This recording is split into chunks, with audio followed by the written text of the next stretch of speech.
Assalamualaikum warahmatullahi wabarakatuh. Kembali lagi di channel Random TV. Pada kali ini saya akan membahas tentang Joko Kendil lagi. Kenapa sering saya membahas Joko Kendil? Karena view-nya paling banyak teman-teman semuanya. Saya sebenarnya ini bisa meramal, tapi saya bukan Mbah Mijan loh ya. Saya ini hanya belajar paranormal ini otodidak. Jadi ya pembahasan saya ya sedikit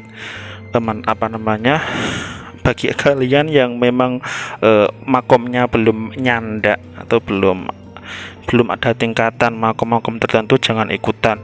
Nah, saya ini muridnya Gus Samsudin. Kalau sampean tahu, saya muridnya Gus Samsudin dan Gus Ja'far. Oke, Joko Kendil. Joko Kendil ngombe dawet, bukan itu Joko Tingkir lah ya. Oke, Joko Kendil merupakan seorang musyafir dari Demak. Netizen itu banyak yang kurang ajar. Sudah tahu Joko Kendil itu lelono broto musafir, tapi banyak yang ganggu, pengen selfie atau pengen apa. Kalau pengen selfie ya wis, kalau bisa janganlah. Kalau pengen ngasih makanan, uang, silahkan. Nah, coba Anda bayangkan seorang Joko Kendil yang mungkin dia tidak bekerja, atau mungkin Joko Kendil ini orangnya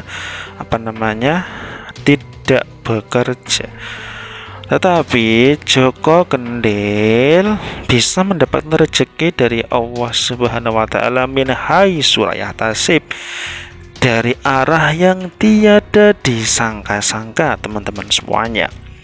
Maka dari itu sebagian ada yang menganggap, bukan saya ya teman-teman, ada orang-orang atau netizen yang menganggap bahwa Joko Kendil ini wali janda, Joko Kendil ini sakti mandraguna, bisa berjalan lari maraton. Orang atlet lari maraton saja kalah staminanya, tapi dengan otot kuat balung wesi, Joko Kendil tidak ada rasa lelahnya, bagaikan kerja keras bagi kuda, lari tidak ada lelahnya. Katanya menunggangi macan putih. Apakah benar? Oke, kalau dulu ada cerita, kalau sampean semuanya tahu, ada ilmu melipat bumi.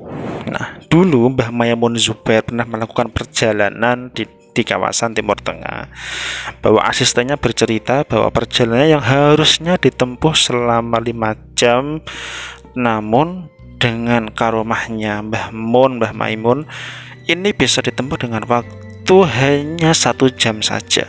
Cepet banget. Itu namanya ilmu melipat bumi. Hanya para wali Allah yang disayangi Allah itu yang bisa melakukannya. Nah, bedanya apa dengan macan putih? Kalau macan putih ini seperti ini ya, khodam atau jin.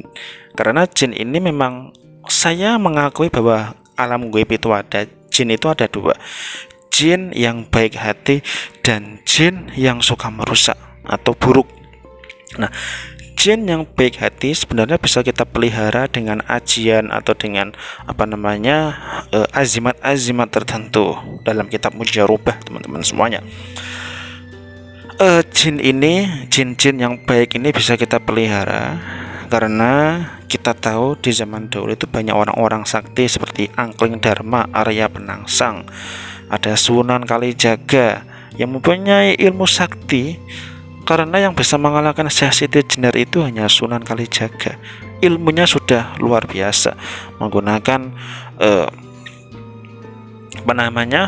Kotang Ontokusumo, jimat Ontokusumo dan lain sebagainya.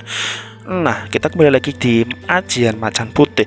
Asal usulnya dari mana? Macan putih ini berasal dari Alas Purwo, karena Joko Kendil mendapatkannya itu setelah melakukan lelono broto perjalanan jauh, sehingga dia mendapatkan kesempatan untuk mendapatkan ajian macan putih dari gurunya.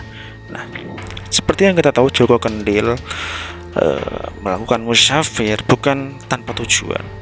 Dia mengelilingi makam para wali-wali untuk didoakan, bahwa dia benar-benar musyafir yang ingin mencari jati dirinya, bahwa hidup ini seperti apa loh ya, hidup ini bagaimana, hidup ini apa, hidup ini sejatinya seperti apa. Apakah cuman hidup foya-foya mencari dunia, kaya raya, mati masuk surga. Oh, kok enak begitu? Tidak mungkin. Karena dunia ini adalah tempatnya penderitaan. Dunia ini adalah tempatnya ujian dan cobaan, tempaan. Anda ditekan di dunia. Tapi kalau Anda bisa seimbang, Anda bisa melakukan ibadah dengan Allah Subhanahu wa taala tanpa dihantui oleh hingar-bingar dunia yang sungguh luar biasa, maka Anda akan mendapatkan surga suatu saat nanti.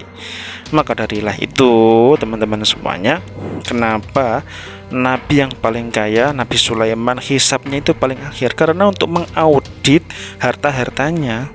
Beda kalau kita miskin, nggak punya uang, tapi ahli ibadah, insya Allah cepat, karena dia dapat dua keistimewaan, yang satu sabar menghadapi kemiskinan, yang satu tekun beribadah. Enak mana kalau kita jadi orang kaya, tekun ibadah, tapi masuk surganya agak lama, karena orang-orang yang sederhana miskin ini akan lebih cepat masuk surga, teman-teman semuanya. Jadi adil itu loh, orang kaya dan orang miskin seperti itu. Semuanya itu diuji. Kita hidup bergelimang harta itu diuji sama Allah.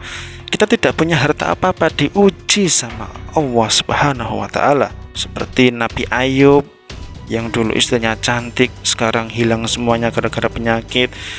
Setelah penyakitnya hilang, janda jadi kaya raya lagi, hanya satu yang setia. Nah, di dunia seperti sekarang juga banyak kejadian seperti itu. Apa pelajaran yang bisa kita ambil dari Joko Kendil? Tetap hidup sederhana, tetap mendekatkan diri kepada Allah Subhanahu wa taala. Terima kasih, jangan sampai lupa like and subscribe channel Ranum TV semuanya. Sampai jumpa.